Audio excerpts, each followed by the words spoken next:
the more I've thought on this question, the more I have realised how important it is to answer it.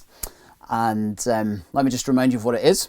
What benefit is there to a woman by having a male eldership team? Good question.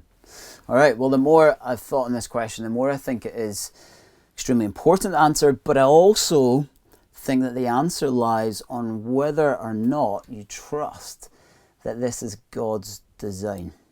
So I'm not questioning whether or not you trust God. I'm asking, do you think it's his design from Scripture? If you do, then you got to trust God.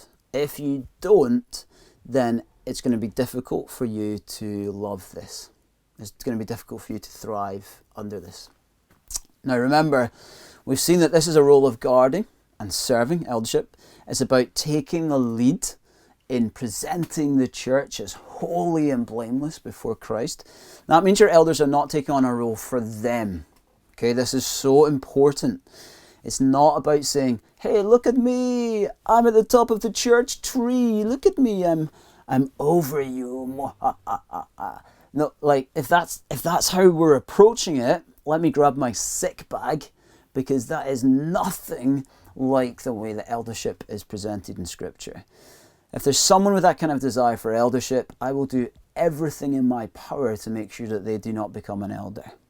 It is the opposite of every description and qualification of what an elder actually is, one who lays down their life in a Christ-like way for the sake of the flock, for the body, to shepherd, to pastor, to be willing to go after the one instead of the 99. It's that kind of shepherding that God has called elders to. It's weighty and it requires men who are called to eldership to lay down their lives.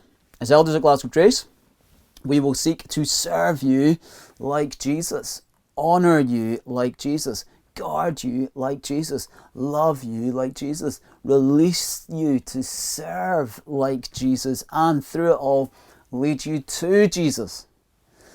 Ephesians 5 is a very helpful model, not just for marriage, but a picture of the distinction in roles for men and women. And the goal for any husband who follows Jesus is to love his wife like Christ loved the church and laid himself down for her. It takes on the responsibility of the spiritual care of the family. Now, if you're a woman, can I encourage you not to scoff at the role of these men in your lives, whether they are a godly father, a godly husband, or a godly elder in the church. Do not resist the God-given responsibility that they serve you with. As Christ-like people, as much as they most possibly can, they will make mistakes, of course, but they're doing it to help you flourish in all that God has given you.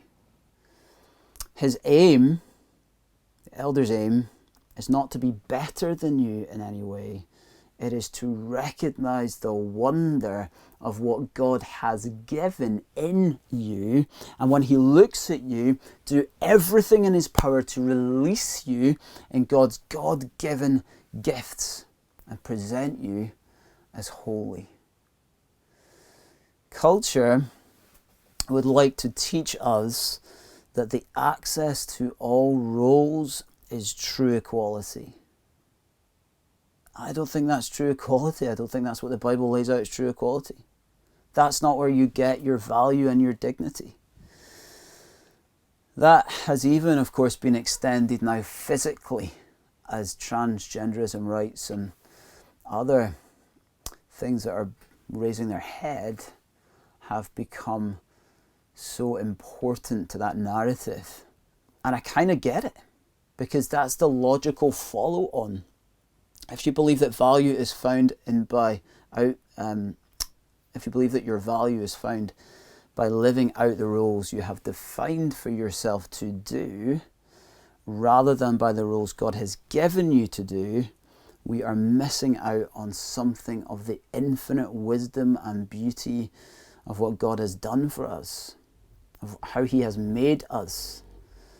Beware of trying to deny the distinctions from us as men and women. You could well be emasculating or defeminizing each other, and in doing so, stealing from what is good for the opposite sexes. Now, I'm not talking about cultural expectations of masculinity and femininity. I'm not talking about those destructive forms of masculinity that lead to misogyny and other things. I'm not talking about that. I'm talking about biblical. Let's get back to biblical masculinity and biblical femininity. And those are different things. It doesn't mean pink or blue. It's talking about what it means to truly be a man, or what it means to truly be a woman in this world, in the way that God has made you to be. I think Claire Smith, brilliant Bible teacher and author, has it spot on. She said, God-given differences are to enhance Christian unity rather than destroy it, whereas differences that are human in origin will inevitably divide. Let me say that again. God-given differences are to enhance Christian unity rather than destroy it, whereas differences that are human in origin will inevitably divide.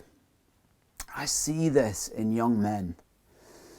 There's a roaring lion in them that says they should stand tall and become all that God has made them to be for the benefit of all society, for the benefit of future wife or a family, if that's what God gives them, for the benefit of the church.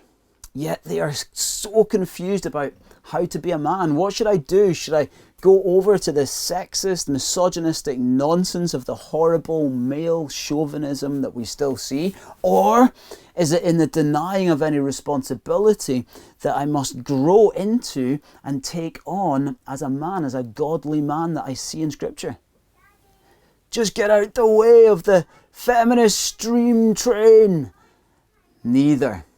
It is to lay down self, take on responsibility, unlike Adam at the fall, and like Jesus at the cross.